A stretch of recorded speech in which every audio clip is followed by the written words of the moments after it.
look how shit this cover is. I mean, look, it's a shit shot of a shit monster, which is a bad recreation of something far better. But okay, even that being said, this is probably one of the better issues. Well, no, I'm not interested in any of this. No. I'm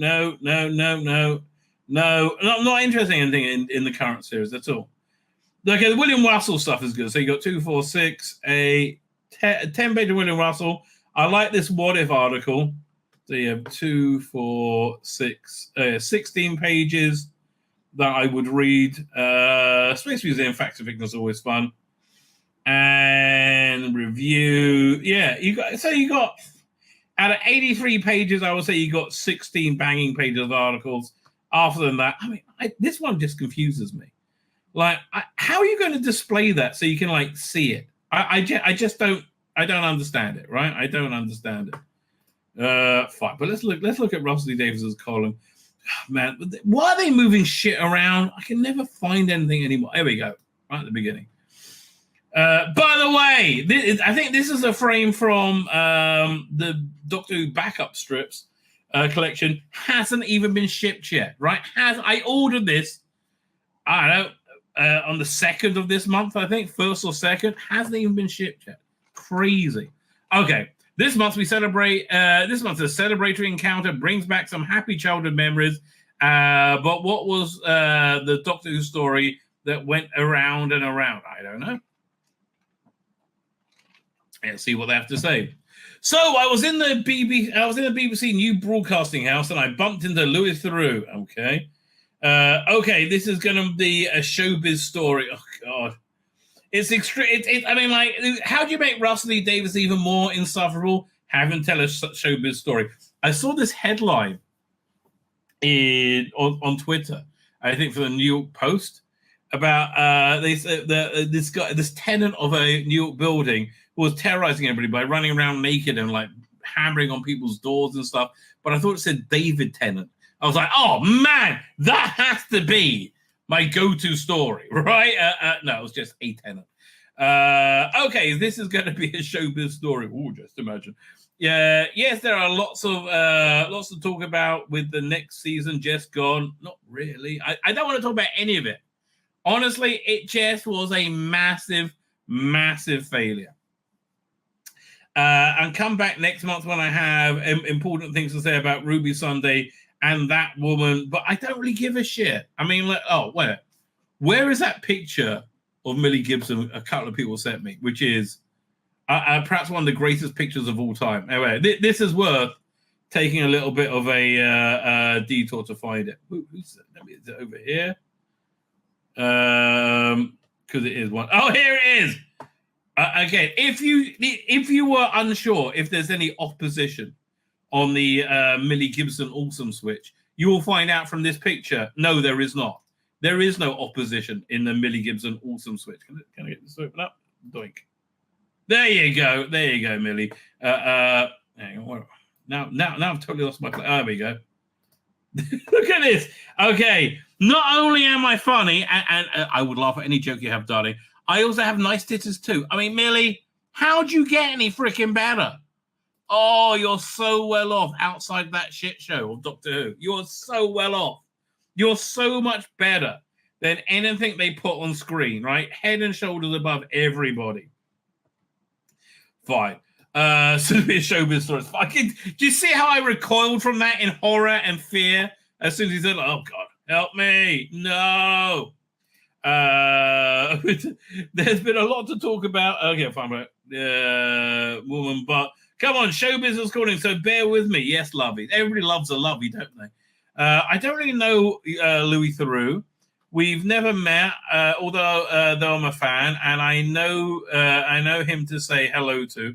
But I once ended up on a Zoom with him. He's lovely, and I know he's the son of Doctor Who. Oh, really? Who's his father? No, I know his son is a fan of Doctor Who. Fine, I thought it was the son of somebody who played the Doctor. As I think Louis was when he was young. So we say that clumsy hello of people who've only ever met on Zoom. I say, It's you. Oh, yes, how marvelous. In the flesh. Oh, just imagine. Glorious.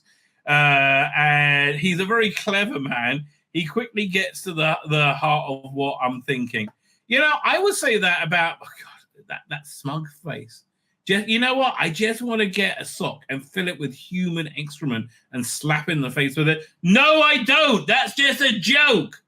I don't recommend physical violence, right?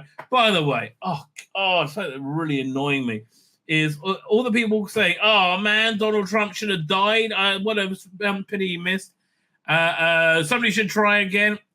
We've always said on this side of the aisle that free speech ends where it's a call to actual violence. And there is no comparison whatsoever for canceling somebody because he used an example of somebody not using pronouns or something like that, something really incongruous, and getting somebody being fired because they call for actual violence, right? There's no comparison whatsoever. All right. Yes, we're watching, he says. Phew. And then he says, it's great, but we've just paused halfway through Dot and Bubble, so I haven't seen it. What the hell is he talking about? He's a very clever man. He quickly gets to the heart of what I'm thinking. Yes, we're watching, he says. Did he say? Yeah, in the flesh. And he's already fine. So, yes, he's watching. But we only just paused halfway through Dot and Bubble, so I haven't seen that properly yet. Just get out now. Louis, just get out now. Don't bother, right? Has Lindy met Ricky September, or is Bertie Lester's leg still visible? Okay. But Louis goes on saying, it's great now. It's not. Doctor Who's really genuinely shit now, because you can look up all the old stories from the Whoniverse. Well, that is nice. I agree with you. On the iPlayer, and they've just had a wonderful time. Him and his son watching. What's it called? The one with the dragon in London and the Chinese god. And that marvelous man who's the owner of the theatre. He keeps talking brilliantly. It's so clever. I said, the challenge of Weng Chiang. I hope you told your son, about the trigger warning, because who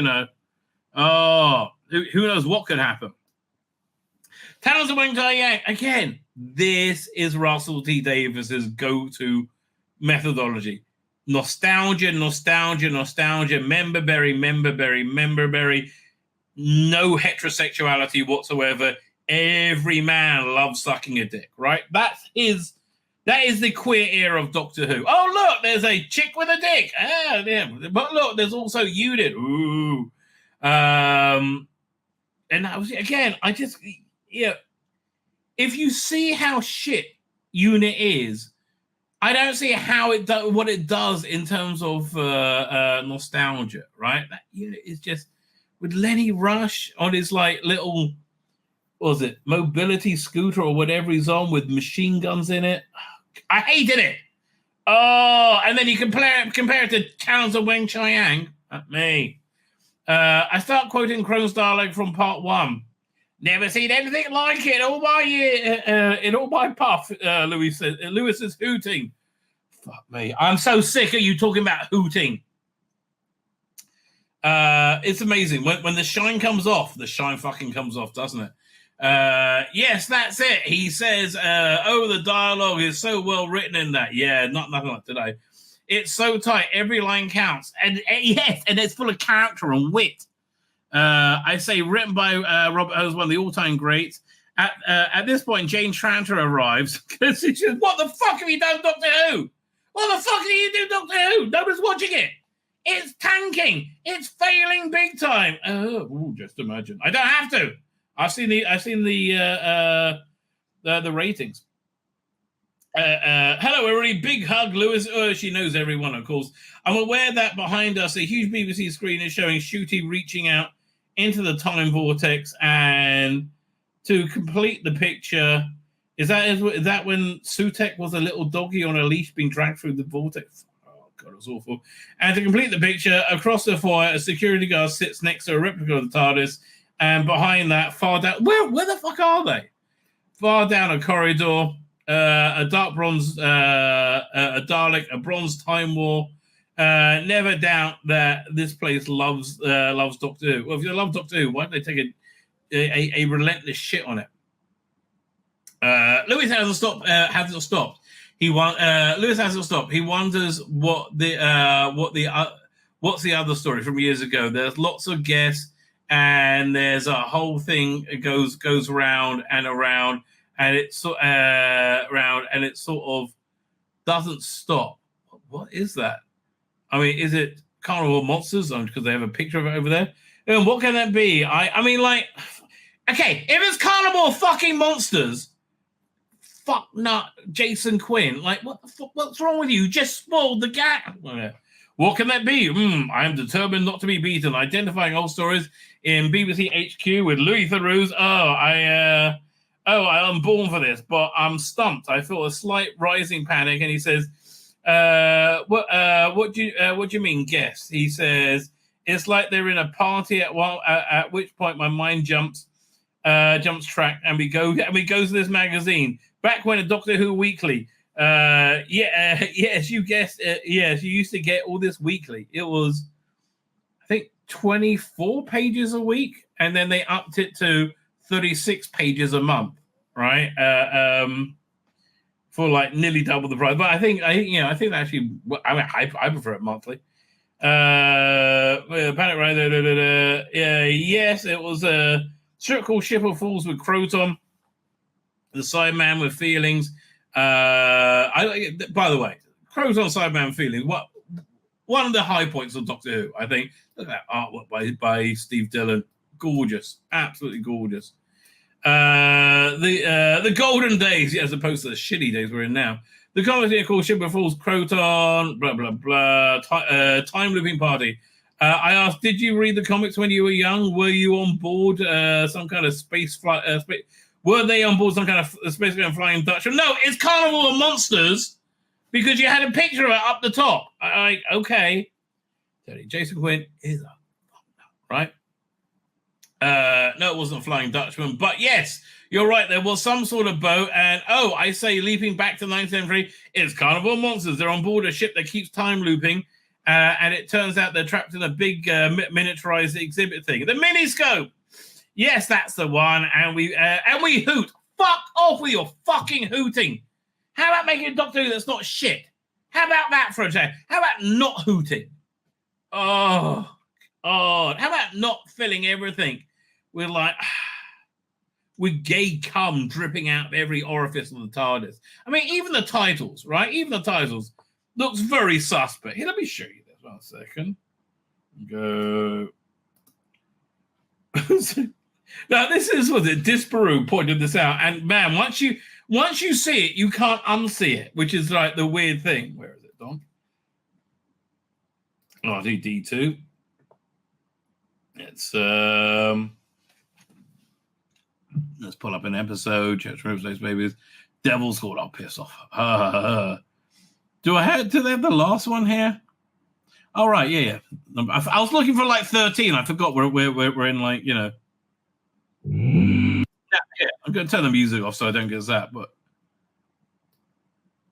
yeah. Oh, God. One of the worst cliffhangers of all time, right? Oh, I'm the Doctor, and I don't know what to do. Like, what's wrong with you? Now, all this looks a lot like lots and lots of anal sphincters that the TARDIS is going down. Look at that. Look, little buttholes. Oh, more buttholes, space buttholes everywhere. Oh, we're going to plug that hole. And it comes, right? Everything's going down tight little holes, right? I am sorry. Okay, that's what we're here. Let's see if we can see Lenny Rush fire his... there it is. This is so shit. I bring Sutek's dust of death. I mean, Sutek's dust of death? So shit compared to Gift of Death, isn't it?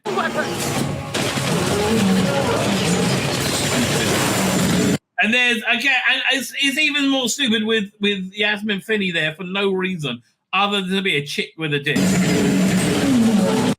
Like, this is like, it's not as bad as Autumn 55, but mate, it's not far behind, is it?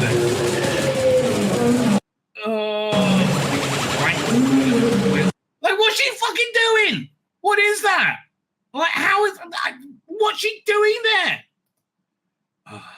Ooh, just imagine we hooted. How marvelous. Fuck off. Yes, that's the one. You say with a hoot, a joy of recognition. I say that's a John Pertwee, I tell him he can find it on iPlayer. And hey, though I love classic Doctor Who, I wonder for a terrible second whether to warn him that maybe it's not the best looking episode ever made. But no, to hell with it. I don't think Drashig's look bad at all, frankly.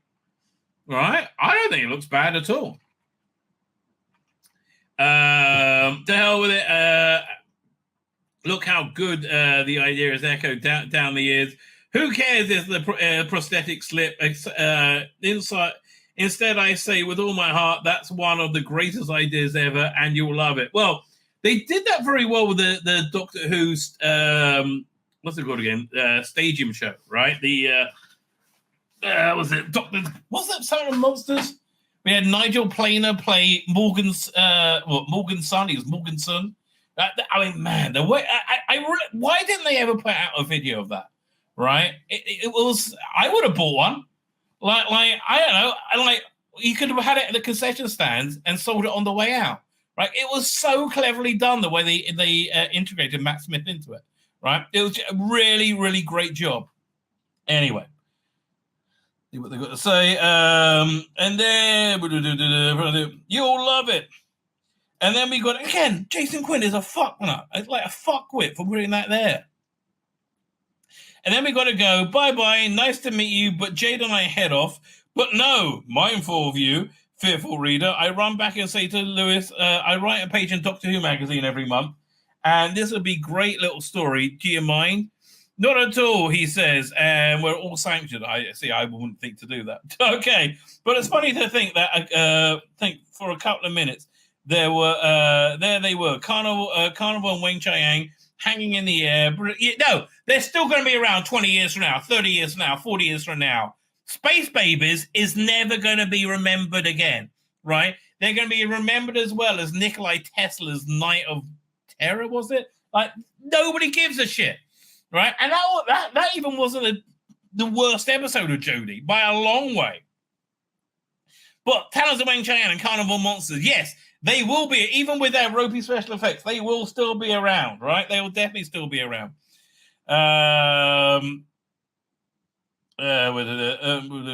in the hanging in the air, bristling and popping with zesty life, and here we are in 2024. Back in the day when Barry Letts produced Carnival and Philip Hinchcliffe produced Weng Chiang, they worked out of a cramped brown offices in Union House in Shepherd's Bush and made fucking gold. Well, you have all the money in the world and you can't make anything. Like, nothing memorable has come out from your era at all. I mean, the only thing that's memorable is how relentlessly shit it is. And it is relentlessly shit. I mean, let's be fair. It's relentlessly shit.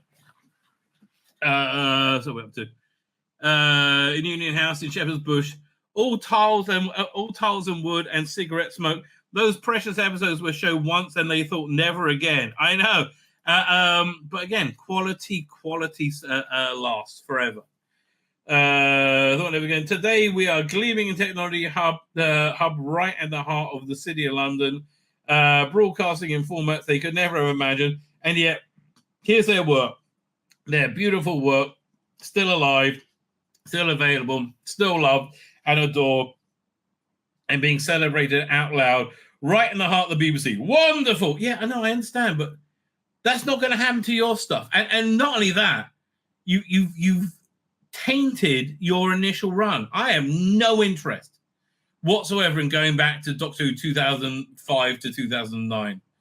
I'll watch Matt Smith. I would watch Capaldi. I have no interest in watching David. I mean, David Tennant, douchebag extraordinaire, right? Lovey moron. I have zero interest, right? Literally zero interest. You killed it, right? You killed the David Tennant era together. I mean, like David Tennant and Steve Davis together. They absolutely killed an era that I genuinely liked. And now I look at it and go, yeah. I mean, I hope one day I'll be able to come back to it. Because there's episodes there that I really did adore. I love Gridlock, right? But I don't know. Look, David, can you stop going on about wanting kids to fuck people, right? And have an adult sexuality, right? It's just gross, mate. It is just gross. I am not a fan whatsoever. Anyway. So Jason Quinn gets mentioned quite a few times in this article over here. So I've been thinking about this article a lot. What is the 5-dimensional chess going on with this, right? This is in Deadline, right? And I was on Downstream on Thursday. I can't remember who it is. Brought up the point that Deadline, along with just about everything else, is owned by Disney, right? And Disney don't let you say anything out of line about anything they do, right? Absolutely, they hold the line. No, it's fantastically successful. What? Even the Acolyte. What? I'm sorry. Let's move on. I don't. Do you not look at things like the Acolyte and you go, how? How do you relentlessly fuck up like that? And it's okay. And they're still like charging ahead with the Rey movie, right? Nobody's interested in current Star Wars because it's shit, right? It is relentless shit. So this article is basically been echoing what people like me have been saying, and I think it filtered through to Deadline, and now Deadline's broadcasting. But what's the plan with this, right? What is the plan? Is it to put Doctor Who on notice? Why would the Disney editorial allow this to be published? Because it damages their brand, right? By throwing shade on it. Are they saying we're not happy, and if things don't turn around, you're screwed? But how are they going to? I don't know why. This seems to be a weird way of putting this out in the ether.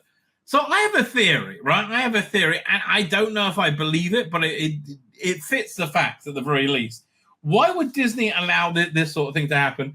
I think that this is to scare the fan base into getting in line, right? They're threatening you with cancellation if you don't get in line, shut up and consume, right? I think that seems to be, again, I have no idea, but that seems to at least be a logical reason for this. Because, why would Disney publicly throw Doctor Who under the bus when they're committed for another year? And they pay for it anyway. And for them, they paid $100 million, and they got how many? You got 8, 9, 10, 11, 12. You got 20 episodes for that, right? You got 20 episodes, and there may be. Let's say they also got the war between the sea and the land. Let's say there's 6 episodes. Let's say they got 25 episodes or 28 episodes. For them, that's an incredible bargain. That is a cheap show for them, right? They spent I thought it was 280 million, but somebody in the chat, I think, or in the comments told me it was 180 million. I really thought it was 280 million on the Acolyte. All right. Money badly spent, let us say. But here, there's so much insane spin here. Most of that coming from Doctor Who Magazine's editor, Jason Quinn. Let me find it. See if I can find him. Jason. Yeah, here we go. Like the opposite of Clayton Hickman, right? Jason Quinn, let's say, Jordan, who shares his name with a well-known UK producer, believes the critical verdict was somewhat guided by the worst episode by a distance, Space Babies. No, it wasn't. I'm sorry. It was... People were interested and excited for David Tennant's return. They watched as soon as he returned, they got woke lecture after woke lecture after woke lecture in that episode. You had what's the name in a wheelchair, Shirley Ann Bingham. Look at me, I'm in a wheelchair, I'm a normal person. I never thought people in wheelchairs weren't normal fucking people, right? It never even occurred. You turned everybody off with that, right? And then the viewership started dwindling. I think the Wild Blue Yonder was a shit title, but a okay episode, right? A okay episode, and then you had the Toymaker one, which was okay until the ending, where you had we had the bi-generation bollocks. And look, even my daughter, who was super normie, She asked me, so what happened with Doctor Who? I said, oh man, it was awful. They did the bi-generation thing. And she said, can I watch that? So I showed it. It says, that's the stupidest thing I've ever seen, right? Then you had, and then Judy Gatwa running around in his knickers. Then you had this Christmas episode where he had a giant gay dance number, which I think was his best episode by far. By far. Well, I was like interested and excited by what he was doing. But sadly, it all just fell apart, right? Like every episode just fell apart. You had Space Babies, which was low intelligence dross, I would call it. You had Devil's Cord, which is look, we have gay people and trans people and cross-dressing people. Oh, it's so, and we have an Asian Paul McCartney. Oh god, that was awful. And like every episode just fell apart. 73 Yards, Dot and Bubble, they all just fell apart. Empire of Death, you know, what a shit way to bring back Sutek. Anyway, it was described as by the Guardian as a textbook example of mid-ranking Who installment. Yeah, and they needed to knock this out of the park, and boy, did they not do that. Right? They did not knock it out of the park in any way. They were like, it was mediocre, right? In a season which had great standout stories in, it would have been okay. But to launch with that dross, it was just throwing money at the screen and seeing what went down. Textbook example of a mid-ranking Who installments, and The Independent as a promising idea that never entirely came to life on screen. Yes, there's a lot of that. Jordan questions the ordering of the episodes and whether the audience was given enough exposure to Gatwa in his first outing. I just haven't seen him convincingly be the Doctor.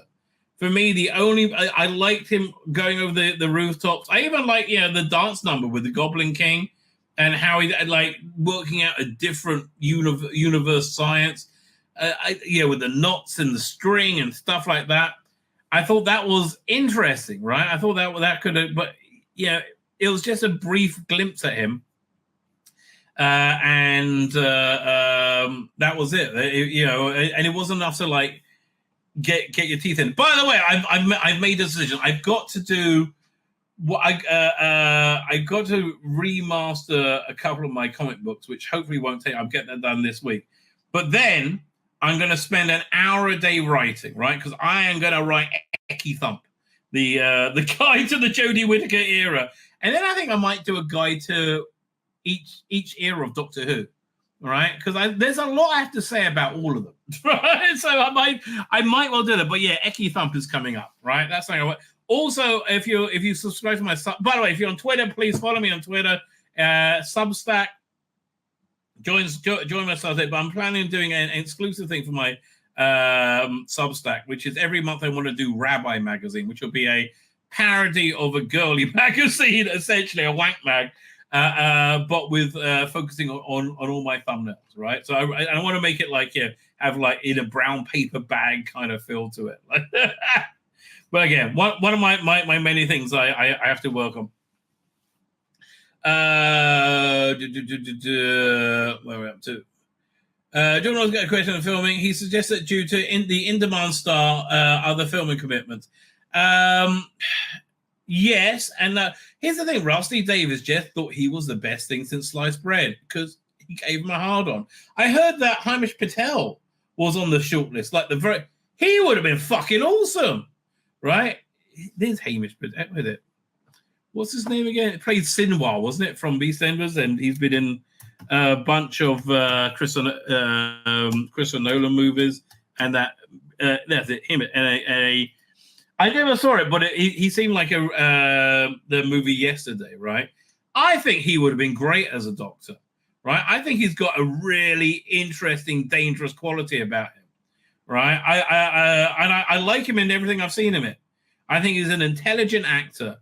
And far more so than Shooting Gatwa, right? And he's actually a real actor because he's not focusing on being like, hey, look at me, I'm super fucking hot, right? No, I think I would be interested to see how they would have developed his character, because I just think an intelligent actor of talent would have made the scripts better, right? I just don't think Ncuti Gatwa is that good, frankly. But I honestly, somebody described him as a cross between Sacha Dhawan and Peter Davison, right? And yeah, I would love to have seen his Doctor rather than like the constantly mugging at camera, Ncuti fucking Gatwa. So yeah, listen, it wasn't a lack of seeing Ncuti Gatwa, it was too much seeing Ncuti Gatwa. Anyway, Jason Quinn of Doctor Who magazine, the editor of Doctor Who magazine, cuts a more positive figure when pondering the latest iteration of the show. Well, of course you do. You're a corporate shill. What's great about Doctor Who is that it can kind of do anything, and that, well, no, I think this season has proved they can't. You can't have queer Doctor Who, because when you have queer anything, it's just queer. If you have a story about a queer baker, it's about him being queer. If you have a story about a queer candle maker, it's about him being queer and shoving his candles up his ass, probably. If you have a story about a queer reporter, it's about him being queer. It's always about him being queer. Fine. So it can kind of do anything, and that's what this season did more than the other. And it failed. It relentlessly failed, right? A second. Oh, better. And it really did fail on every level. I'm sorry. It made not a ripple of on social media, like not a ripple. What's great about talking to and he says each episode was different in tone. Yes, it had no consistent feeling, right? You don't see people looking at season 14 and said, well, look at all the difference in tone. No, the tone was the same. Awesome fucking story after awesome fucking story. Right? I struggle to think of any other show that attracts so much discussion. That's actually a fair point. Elsewhere, the influx of diverse characters led tabloid press, in particular, to brand the show in terms as woke obsession and peak woke. Well, the reason that happened is because you're coming off the completely talentless Jodie Whittaker, right? Who was just epically awful as a Doctor, right? Just so insanely miscast as a Doctor, it staggers my imagination, right? She just was unable to pull it off in any way. And I can't wait till she does Big Finish, because it's going to be the opposite of Colin Baker. Colin Baker showed what a great Doctor he could have been through Big Finish, right? She's going to show that she can't act for fucking toffee. She cannot act in any way, shape, or form, right? Just like the act of insanity. And honestly, I wouldn't say I believe. I would not. I think I give it a 74% chance that it was an edict from the BBC that said, well, you've got a representation of the first female Doctor. You can't not have the first female Doctor. And, you can't say, oh, we asked her, but she said no. It's going to get back to them, right? They'll find it. They wanted her to do it. That's what I find normally drives most of Big Finish's stupid decision-making. So, peak woke. Oh, yeah. So why was it called peak woke? Because the Jodie Whittaker era was peak 2017 woke, which was nothing mattered other than having a woman be the Doctor, or critical race theory episodes. Like there's nothing. There was no internal consistency. There was no quality whatsoever. I do think there's a lot of the window dressing got a lot better in its last year. Right? I still think it was shit. I still think she was terrible. But a lot of the window dressing of the episodes got a lot better, a lot stronger with Flux. And that's why I still think Flux is better than season 8. But anyway, people left Doctor Who in droves because it was woke shit. It was woke lecturing shit with a miscast lead, cast purely on her identity. And it was woke shit, right? And everybody had hope, oh, Doctor Who's back, David Tennant's back. Well, I bet that'll be good. Oh, woke shit. And that's why it was the wokeness is really directed like the headlight, the spotlight is on it, right? And it was woke. I'm sorry. Which sources could have had? Which sources they say could have had an impact on the viewing critical response. Yeah, no. It wasn't the tabloids reporting that it was woke. It was being woke, right? But Quinn says David's brilliance lies in his ability to integrate the themes in an incidental manner. No, you did not integrate them in an incidental manner. Why was Yasmin Finney on her tablet facing off Sutek? No, it wasn't integrated in an incidental manner at all. If people have a problem with gay people or trans people, then yes, they are not going to like the show. No, we don't have. Nobody has a problem with gay people, right? Get that out your idiot head. No one has a problem with black people. And I'm sorry. Do you know anybody who does? Right? You like 1 in a million. It's ridiculous. Nobody has problems with black people. Nobody has a problem with gay people.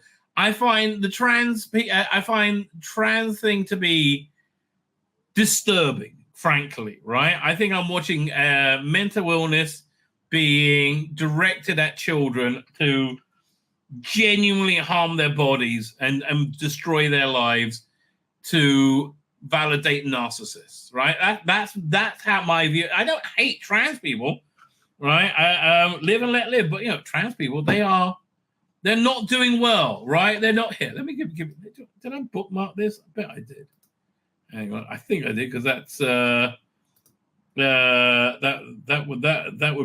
would really do the trick. 1 second. Bookmark folder. Oh look, there's Billie Eilish telling you to not vote for Donald Trump. Really? No. Crazy people. Lots of crazy people.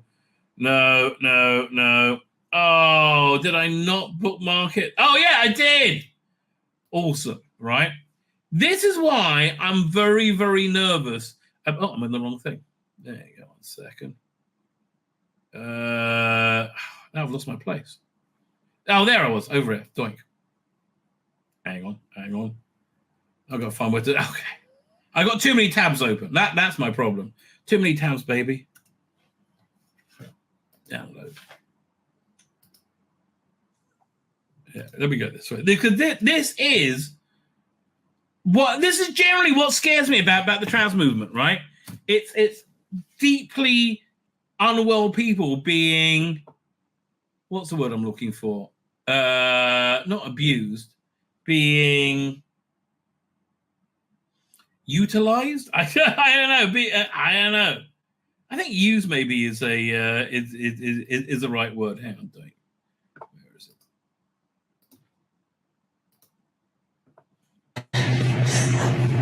I don't know what to do. I have no answers. They're kicking me out of my hotel room because I asked them to wear an N95 mask.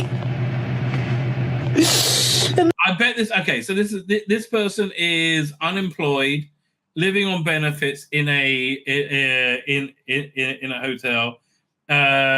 Biologically female, I believe. Believes that they're a man without a pee-pee, right? And obviously is being kicked out of the hotel because she's a massive disrupted pain in the ass and she's having a meltdown. Yeah, let's They said that if I wanted that, I was at the wrong hotel and I had an hour to leave. I don't know where to go. I'm almost out of money. More scans just keep getting added to the docket. I don't even have one fully functioning arm at this point. I have no idea. But this person is in so much pain, right? This is what mental illness looks like. There's no reason for somebody to live like this, right? I don't hate trans people. I hate people being in crisis and pain. And I hate mental illness being portrayed as a positive. Where do I... My mom isn't answering the phone. It's not like we were estranged. I literally... Because she was super abusive, but... Yeah, okay, because you're super abusive. So, why do you think she's not answering the phone? Do you think because you're so much fun to be around and... No. You should... I think you need to be in hospital. Put Billy back on the screen. 1 second. Give me a second. And I still want my mom, but I don't know what to do. This person needs help. And honestly, I feel nothing but compassion for them. right? They've been sold a false bill of goods, right? That this is where happiness, this is normal, this is going to work out well, right? So it's not about hating trans people, but I don't think pretending that having that people without penises are men and people with vagina and people with penises are women. Where do I go? What do I do? My doctor just called me to do an anxiety. I mean, like, your doctor's probably the problem, quite frankly, right? Like, like we chaff against these things. We fight, like, we say, oh, it's so stupid. But these are lies being crushed. For what? Again, for narcissists to be validated, right? I think it's terrible. So yeah, I think having Yasmin Finney and Jinx Monsoon in a show, which is a family show, is a terrible idea, right? I think it's a terrible idea. Something else we put Millie on screen again. There you go, Millie. Oh God, so awesome. Oh, just so awesome. So, like, I hate this ridiculous straw man that they hide behind. It's not you're not having a problem with gay people, not having trans people. I have a problem with this insane ideology that you're constantly ramming down my throat. I don't think it's normal to have a penis and be a woman, right? Me and the entirety of science, just us. Like, just like I don't think it's normal to believe the world to be flat, right? That's not normal. So it wasn't about that. It was not, it wasn't about having gay or black people. And on top of everything, right? You could have actually made it work if you made it work, but it was shit and it failed. So, and look, honestly, most people feel, how can I describe it? Unsettled by people who are clearly male presenting as female. Like Dylan Mulvaney just disturbs people. Right, it puts you off. Most straight people are put off by seeing two men kiss. And I'm sorry, I'm not telling you two men shouldn't kiss. I'm not telling you two men shouldn't kiss on TV. I'm not telling you there shouldn't be a gay drama. I'm not telling you there shouldn't have gay characters in TV shows. I'm saying you've got to get all this sexuality out of the things aimed at children. Stop putting your sex into everything, right? And yes, they're not going to. But the scripts, it didn't feel like a big deal. No, it's a big fucking deal with Doctor Who tongue kisses another bloke in a shit story. That's a piece of Bridgerton cosplay. It's a big fucking deal, right? And you pretending it's not a big deal doesn't make it not a big deal. No, it's a big fucking deal. Editorially, Disney may also have a role to play here, but Disney will never take responsibility for you do that. I've had clients like this. Clients that tell you to do the most stupid things. You're like, well, okay then. And you do it. And you recommend against it. I think that's going to work out badly. No, you want that. My wife told me that's my girlfriend said she wanted it that way. Fine. Okay, I'll do it that way. No problem. And I do it. And it's awful. And they're like, well, that looks terrible. I'm like, yes, I told you that. And then they try and get out of paying it, right? That is Disney for you. Editorial Disney may have a role to play here. Yes, I believe Rusty Davis said, oh, it's going to be great. So we're going to have a queer Doctor Who and everyone's going to love it. It's going to bring forward the whole queer agenda and it's going to be so great. How's that work out for you, mate? Not so good. Not so good. The minor Disney budget boost could be seen in multiple scenes. And all of them, every part of it was money poorly spent, right? Just lots of money very, very poorly spent. But we were also told that the streamer was keen to be across plot lines from the off. A rumor has spread that the scene in which the giant snowman falls down on Shooty Gatwa's head because special on the Church and River was demanded by Disney after filming had wrapped and to add exposition for American fans only just coming to the show. What, to say he's been snowman, which is, I don't know, isn't that something coming in your mouth or on your face or something? Let's see if there's any more bullshit from Jason Quinn. When it comes to ratings, a complex picture has developed. Yes, they were shit, and they've tried everything in their power to make them seem better. First episode launched with a disappointing 2.6 million viewers overnight. miles behind the opener of Jodie Whittaker, right?